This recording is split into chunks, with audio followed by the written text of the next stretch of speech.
আসলাম আজকে আবার তোমাদের সাথে একটা নিউ ব্লগ নিয়ে। রাত্রি সময়টা আমি এখনই পাই, এখন বাজে রাত্রি 8টা। আমি এই যে রান্না বসেছি, এখন আমি এত রাতে ডিম রান্না করবো। ডিম কেন বলতো, আজকে আমি রান্না করিনি।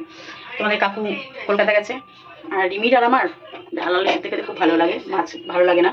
আর না, সত্যি কথা বলতে, দেখবে দাঁড়াও, না দেখালে বিশ্বাস হবে কি না, মুখের কথা থেকে দেখানোই ভালো না। এই দেখো, কালকে চিকেন খেয়েছি, আবার এই যে চিকেন এনে দিয়েছে তোমাদের কাকু, কিন্তু আমি বানাইনি। শরীরটা আজকে খুব খারাপ। তো কালকে একটুখানি রিমি ভিডিও শ্যুট করেছে, একটু বাচ্চা কাচ্চাকে নিয়ে, মানে এতটাই মানে দৌড়াদৌড়ি হয়েছে না, খুব শরীরটা খারাপ। তাই ভাবলাম যে যেই মানুষ বাড়িতে নেই, একমাত্র তো বেটা ছেলেদের জন্যই রান্নাবান্না করতে হয়, মেয়ে ছেলেরা যেমন তেমন চলে যায়। তাই জন্য আমি ওবেলা রান্না করিনি। ওবেলা আমি ওরকমই সেদ্ধ ভাত, মাও ছিল, মা যেহেতু খাইনি সেদ্ধ ভাত, মা খিচুড়ি করে, যেহেতু খুব বৃষ্টি হচ্ছে, খুব বৃষ্টি হচ্ছে 3-4 দিন ধরে, সব জায়গায় হচ্ছে। তো মা খিচুড়ি করেছে, আমি আর খিচুড়ি করিনি, যেহেতু কাকু সকালবেলা খেয়ে গেছিলো, তাই জন্য ওই রান্না করেছি। আর এখন আমি চিকেন করবো এত রাতে, রাত্রিবেলা মাংস টাংস না খাই ভালো, তাই জন্য এখন আমি ডিম বানাচ্ছি। আর রিমির তো ডিম ফেভারিট, ও তার উপর আবার ডিম খাচ্ছে মেয়েটা। দেখো, তোমরা সবাই বলো তো যে বেবিগুলোকে দিও না কাকিমা, বেবিগুলোকে রাখো। সত্যি কথা বলতে ওদেরকে আমরা খুবই ভালোবাসি, তোমরা তো ভালো করেই জানো। আর সত্যি আবার আর একটা দিকেও খুব খারাপ কিছু কিছু লক্ষণ হচ্ছে আমাদের। আমার তো চেহারার হাল দেখেছো কি অবস্থায়, দেখো অনেকটাই রোগা হয়ে গেছি, গালফাল ঢুকে গেছে। আমি নিজেকে নিজে আয়নায় দেখছি, ভাবছি এই আমি কি হয়ে গেলাম। আমার সত্যি আমার নিজে রোগা আমার ভালো লাগে না। আমি যে গোলগাল একটা চেহারা ছিল আমার, ওইটাই ঠিক ছিল। আমি নিজেকেই যেন কেন রোগা রোগা লাগছে। তাই আমি মাকে বলছি কি, আমার না টনিক খেতে হবে, একটু মোটা হতে হবে, কারণ আমি রোগা হয়ে গেছি। আমি নিজেই বুঝতে পারছি আমি কত রোগা হয়ে গেছে, যে ডার্ক সার্কেল, কালো হয়ে গেছে মুখ চোখগুলো। যাই হোক, হবো আস্তে আস্তে, আবার মোটা হবো, কিন্তু প্রচুর চাপের জন্য। আবার চাপটা কিসের দেখবেন, দেখাচ্ছি। এই দেখো, এখন আরও বিশেষ করে বৃষ্টিতে, এই দেখো সারা বাড়ি দেখেছো, এর রেস্ট আমি পেলাম না, কোনোদিনই পেলাম না। কেন পেলাম না, এই যে একজন এডিট করছে এখন বসে, এই যে সারাদিন, হ্যাঁ, এই ভিডিও ওই ভিডিও এডিট করেছে, ছেড়েছে, এখন এই যে ব্লগ রেডি করছে। কালকে মনে হয় ব্লগটা আসবে, তাই তো? হ্যাঁ, দাঁড়াও আসছি। আমার ভাত বসিয়ে দিই তো, ভাতটা মনে ইয়ে পড়ছে। হ্যাঁ দেখো, উপচে আপচে গেছে, এতগুলো ক্যান্ডিডেট হয়ে গেছে, হাইটা আমার ছোট হয়ে গেছে, ভাত উপচে আপচে পড়ে যাচ্ছে। সেদিনও দেখলে তো তোমরা, ভাত উপচে আপচে পড়ছিল, আজকেও আবার সেই তাই। হ্যাঁ চলো, এবার রিমি কি বলছে শুনে নাও। কি রিমি বলছি যে তোমার কি বলো, ও আজ কালকে আমি প্রচন্ড ল্যাট করে গেছিলাম অত কিছু করার পরে, তারপরে পুচকে গুলার হ্যাঁ একটুখানি একটা জিনিস প্রবলেম হচ্ছে আমার প্রচন্ড।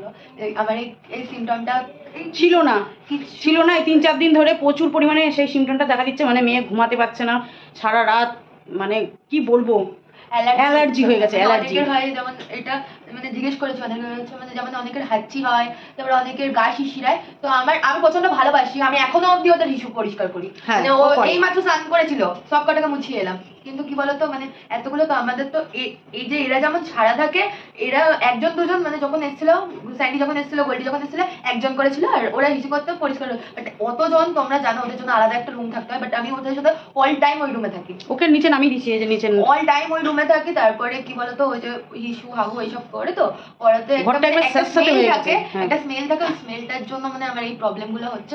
তোমরা জানো না, মানে এমন হচ্ছে আমার স্কিন পুরো রেড হয়ে ফুলে যাচ্ছে। মানে কালকে আমি দেখে অবাক হয়ে গেছি, হাত পা মুখ কান মান গলা ফলা সব ফুলে টোপা হয়ে গেছে, লাল হয়ে ফুলে গেছে। তারপর লাস্টে সেই ঘরে অ্যালার্জির ওষুধ ছিল, খাইয়েছি, জানি না কমেছে কিনা। বিশ্বাস না হলে দেখো, দিদি দিয়ে গেল। এই যে অ্যালার্জির ওষুধ তো দিদি আবার দিয়ে গেল। আমি জানি আজকে রাতেও হবে, কারণ এটা আমার 3 দিন ধরে রেগুলার হচ্ছে।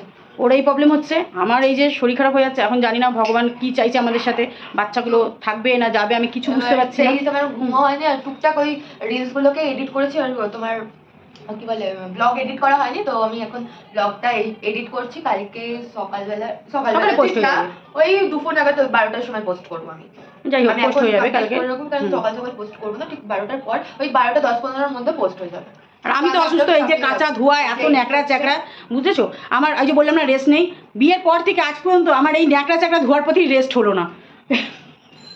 এবার তোমরা বলবে এত, এই দেখো যে রেস্টটা ছিল না সেটা হচ্ছে এই যে এনি বড় হলো, তারপরে এলো খরগোশ চললো, একটা খরগোশ গেল তো আর একটা খরগোশ এলো, সেই পরিষ্কার করতে করতে। আমি আগেই প্রচন্ড পশু পাখি ভালোবাসার, ওর জন্য আমি নিয়ে নিয়ে আমি খেতে গেছি। আমার বাড়ি ছাড়াও, এই যে আমি যখন রাস্তায় বেরাই, ডগগুলো আমার কাছে চলে আসে, তো দেখেছে সবাই। তো রাস্তায় যদি আমি কোনো সময় কোনো কোনো জায়গায় এইগুলো তো পাড়ার, এগুলো আমাকে চেনে তো। রাস্তার ডগিগুলো ওদের তোমাদের তো ভিডিওতে দেখিয়েছি। এমন বাড়িতে একটা ঘটনা ঘটেছে দেখো, বাবা বিস্কুট খাওয়াচ্ছে, মানে বাবা মা আমি প্রচন্ড ডগি পছন্দ করি, তো আমরা রাস্তার ডগিদেরও খাওয়াই, যেগুলো আমরা ভিডিওতে আনি না সবসময়। তো যাই হোক ওরকম হওয়াতে সেদিনকে ভালো লাগছিল বলে আমি শেয়ার করেছি। মামা শেয়ার করেছে। ওর একটা জিনিস দেখো, বাবা খাওয়ালো, মানে কিনেছে, কিনে ভেঙে ভেঙে জাস্ট রাস্তায় ফেলে দিল, নিল না, তাকিয়ে তাকিয়ে নিচটা দেখলো, বাবার দিকে তাকালো। আমি জানি না আমার মনে কেমন একটা কুডাক দিল। আমি তখন আমি ভাবলাম যে ও নিচে পড়ে আছে, মনে হয় খাচ্ছে না। বাবার হাত থেকে একটা নিলাম, ভিডিওতে আছে দেখবে, বাবার হাত থেকে নিয়ে ওর মুখে দিলাম, দেখলাম খেলো। তখন আমি বুঝলাম যে ও নিচ থেকে কুড়িয়ে খাবে না, হাতে করে দিয়ে খাওয়া। আমি আবার রাস্তা থেকে তুলে ওকে নিয়ে খাওয়ালাম।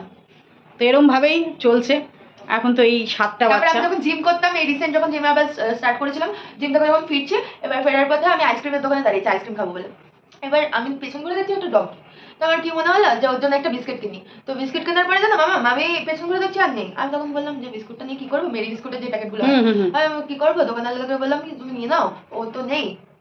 তখন সবে আমি ওনার হাতে দিচ্ছি, ও মানে বুঝতে পেরেছে যে আমি ওকে খাওয়াবো। ও বিশ্বাস করো ওই চুকুর মধ্যে চট করেই ছিল না, পেছন ঘুরে বলছো, উনি বলছো কি দিও না, ওই তো তোমার পেছন দাঁড়িয়ে আছে। মানে আমরা ডগি ভালোবাসি তো, রাস্তায় বেরোলে রাস্তার ডগিগুলো হ্যাঁ পশু পাখি তো ও ভালোবাসে। এবার ও ভালোবাসা মানে নিয়ে আসলেই আমার খাটনি, আমি আজীবন এই করে যাচ্ছি। মিনিমাম আমার 9 বছরের স্যান্ডি এসছে, তো 9 বছরের আগে তাও আমি তখন কিছু 2 এ পড়তাম আই থিঙ্ক, যখন খরগোশ গুলো। হ্যাঁ ওরকমই হবে, 2, 3 এরকমই হবে, মনে নেই অত, যাই হোক ওরকমই হবে। সো না মর্নিং এই পড়তাম আমি তখন, ডে স্কুলে ছিলাম না। চলো এবার একটু উপরে যাই, অনেকক্ষণ এসছি, কারণ ওদেরকে ছানা খাইয়ে আমি রান্নাটা সারতে এসেছি। তো এখনই ওপরে খুব মারপিট ঝগড়া শান্তি হচ্ছে, একটু চলো একটু উপরে যাই, দেখে আসি। তারপরে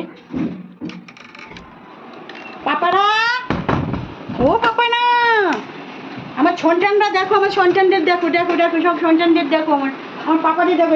এটা টমো, এটা কে, এটা চাইনিজ। আমার পাপা এটা কে, এই যে পাপা, এই যে পাপা, এই যে এটা চাইনিজ জেলি, এই যে জেলি।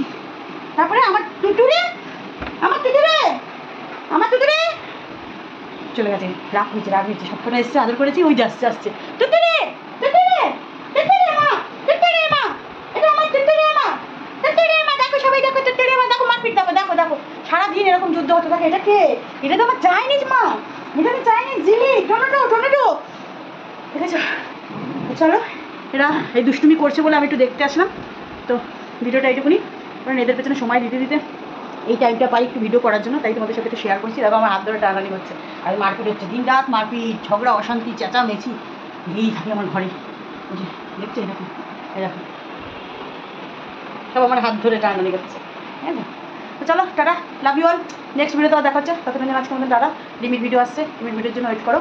লিমিট ভিডিও ব্লগ ছাড়ছে, ও হয়তো একটু এডিট করতে থাকো, ও তো মানে সব রকম ভিডিও মিলিয়ে মিশিয়েই করছে, তাই হয়তো এডিট করতে দেরি হচ্ছে। এডিটটা করে হয়তো পোস্ট করে দেবে। ভিডিওটা কেমন লাগলো অবশ্যই কমেন্ট করো, আর রিমির সাজটা কেমন হয়েছে। তো রিমির সাজটা তো আমার খুব ভালো লেগেছে, তোমাদের কেমন লাগলো অবশ্যই কমেন্ট করো। চলো টাটা।